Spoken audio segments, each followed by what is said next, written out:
Se eu te perguntar quem você provavelmente vai me dizer o seu nome, a sua profissão e talvez algumas características da sua personalidade. Mas a verdade é que isso é apenas a ponta do iceberg. A psique humana, segundo o psiquiatra Carl Jung, não é apenas um eu isolado. Esse eu é um universo inteiro, complexo, tridimensional e povoado por diversas subpersonalidades dentro de nós. O Jung se dizia um explorador do mistério inexplorado, que é a alma humana. E ele deixou um mapa para a gente não se perder nesse vasto território. Hoje nós vamos mergulhar e descer desde a superfície da sua consciência até as camadas mais misteriosas e ancestrais da sua mente. Para quem não me conhece, meu nome é Elisandra Almeida, sou bióloga, psicanalista de abordagem junguiana e terapeuta multidimensional. Eu ajudo pessoas a despertarem para sua consciência multidimensional. Então pega um café, um caderno de anotações e vem entender passo a passo a estrutura da sua psique. Para começar a entender o mapa desenhado por Jung, precisamos partir do lugar onde nós moramos, no dia a dia, que é a nossa consciência, e o seu centro, que é o ego. A consciência é a parte da percepção de tudo que a gente conhece e entende. Quem está aqui agora assistindo a este vídeo é o seu ego. Você está consciente do que você está fazendo neste exato momento. Às vezes a gente escuta dizer que alguém é egocêntrico, ou então que a pessoa tem muito ego. O ego não é uma coisa ruim ou um defeito. Ele é um fator de funcionamento dos nossos conteúdos conscientes. Ele é o sujeito de todas as nossas ações. É o ego quem toma as decisões, que diz eu quero, eu penso. É o eu. É daí que a gente diz que só olhamos para o eu. Esquecemos do outro. O que importa é o que eu quero. O ego também tem a força de vontade para nos colocar em movimento, para sobreviver no mundo. O ego, ele cria uma espécie de pele, uma máscara protetora entre nós e a sociedade. Jung chamou isso de persona. A persona é a nossa identidade social, o rosto que a gente usa para se apresentar para o mundo, para que as pessoas gostem de nós e para que a gente se adapte às expectativas da cultura. A persona, ela é muito importante, mas a persona tem um problema. O perigo é quando o ego, o eu, se identifica tanto com a persona e se identifica tanto com o papel social, por exemplo, o advogado de sucesso, ou então a mãe perfeita. Se identifica tanto que a pessoa acaba esquecendo quem ela realmente é por trás dessa máscara. E se tirarmos o título de advogado do sucesso, você vai deixar de existir? E se tirarmos o título da mãe perfeita, você vai deixar de existir? Não, porque você não é só a máscara. Você é muito além disso. Mas é tudo aquilo que eu sou? Mas e tudo aquilo que eu não sou? E aquilo que a nossa persona rejeita? É aqui que entramos em uma outra instância da nossa psique, que é chamado de sombra. Relembrando, o ego é tudo aquilo que a consciência acredita ser. A persona é a identificação do ego, a máscara que o ego utiliza. Uma das exigências da persona é que sejamos adequados e bons. Tudo que o ego considera aceitável. Tudo que o ego considera inaceitável, imoral ou vergonhoso é empurrado lá para a escuridão. Para onde? Para a sombra.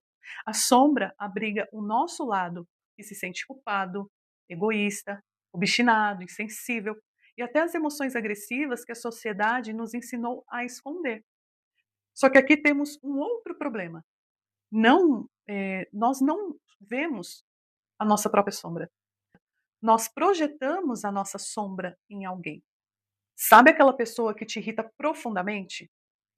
Muito provavelmente você está projetando nela um elemento inconsciente da sua própria sombra. Junto com a sombra, habitando esse espaço, que chamamos de inconsciente pessoal, que é aquilo que não temos a consciência, a clareza, estão os famosos complexos. Você já deve ter ouvido falar na expressão pessoa complexada.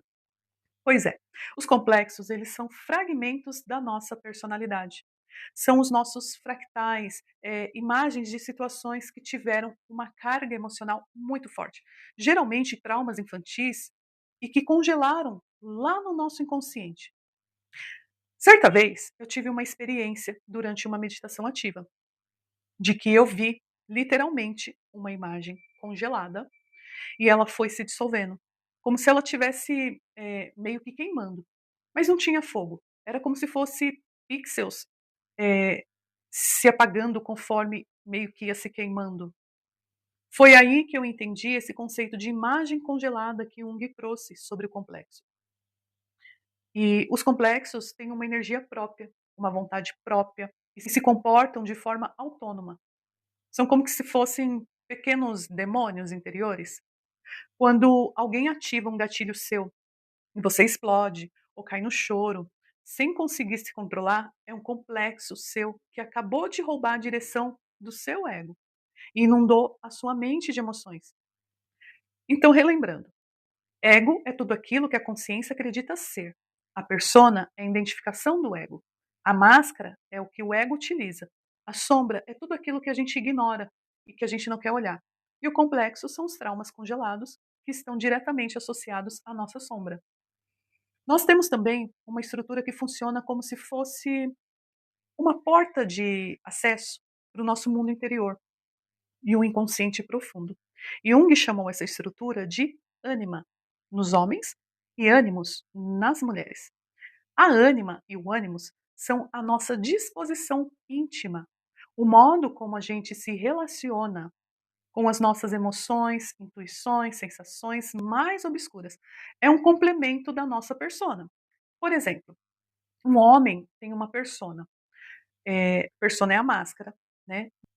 De extrema virilidade, duro, inflexível por fora, eh, e por dentro ele vai abrigar uma ânima, uma alma altamente sentimental, vulnerável por dentro. Já uma mulher de persona muito doce, muito fofa, muito meiga, ela pode ter lá no fundo de si um ânimos impiedoso, cheio de convicções inflexíveis. Quando a gente se apaixona pela ânima ou pelo ânimos da pessoa. Nós projetamos essas imagens arquetípicas internas em pessoas do mundo real. E é isso que gera aquele fascínio, aquela coisa irresistível e misteriosa pelo outro.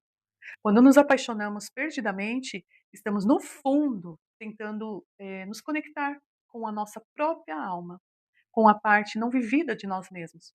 Conhecer e integrar a ânima ou o ânimos é o que nos permite o acesso aos níveis mais altos e mais profundos que o nosso ego pode alcançar. Então, recapitulando, ego é tudo aquilo que a consciência acredita ser. A persona é a identificação do ego, a máscara que o ego utiliza. A sombra é tudo aquilo que ignoramos e não queremos olhar. O complexo são traumas congelados, que estão diretamente associados à sombra. Ânima e ânimos é a nossa contraparte sexual. Essas duas energias, masculina e feminina, que existe dentro de cada um de nós.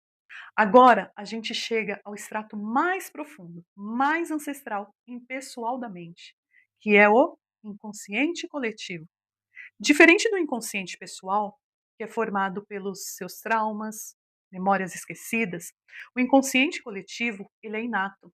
Ele já nasce com você e ele é compartilhado por toda a humanidade, em todas as épocas, em todos os lugares. Ele é o lar dos arquétipos. Arquétipos são símbolos e imagens que a humanidade compartilha. E dos instintos, o nosso lado mais primitivo. Os arquétipos, eles são padrões herdados. São formas universais do pensamento e da imaginação humana. É por causa do inconsciente coletivo que as imagens de heróis, monstros, velhos sábios, bruxas e deuses aparecem em mitos de culturas que nunca tiveram contato entre si. E também nos seus sonhos, enquanto você dorme. Os arquétipos dão forma aos nossos instintos básicos, organizando a nossa energia de sobrevivência e de reprodução em ideias, cultura e religião.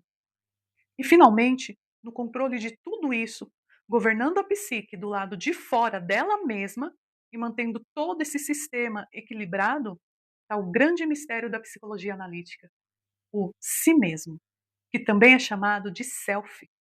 O si mesmo é o arquétipo da ordem e do todo, enquanto o ego é apenas o centro da sua consciência. O si mesmo é o centro de toda a sua psique, toda a sua mente, e dentro dele está tanto a luz do consciente quanto a escuridão do inconsciente.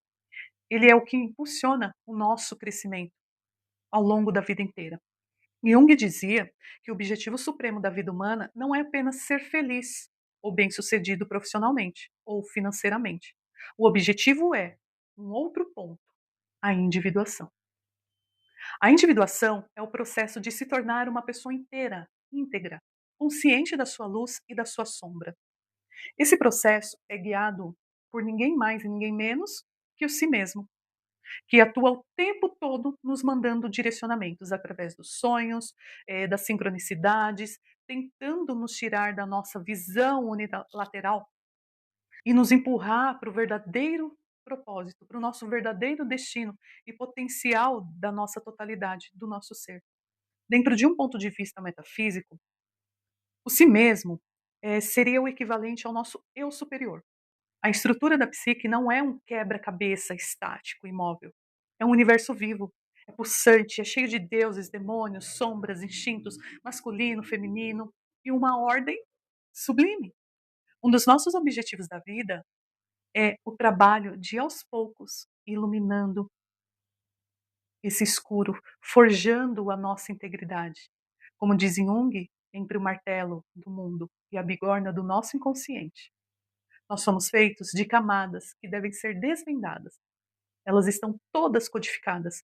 E o nosso trabalho é decodificar cada uma dessas camadas. Se você, que nem eu, achou essa viagem pela estrutura da psique fascinante, deixa seu like, compartilhe esse vídeo com alguém que ama psicologia, psicanálise e me conta aqui nos comentários. De todas essas estruturas, ego, persona, sombra, ânima, ânimos, inconsciente coletivo e si mesmo, qual você acha que domina mais a sua vida hoje? Gratidão e até o próximo vídeo de exploração.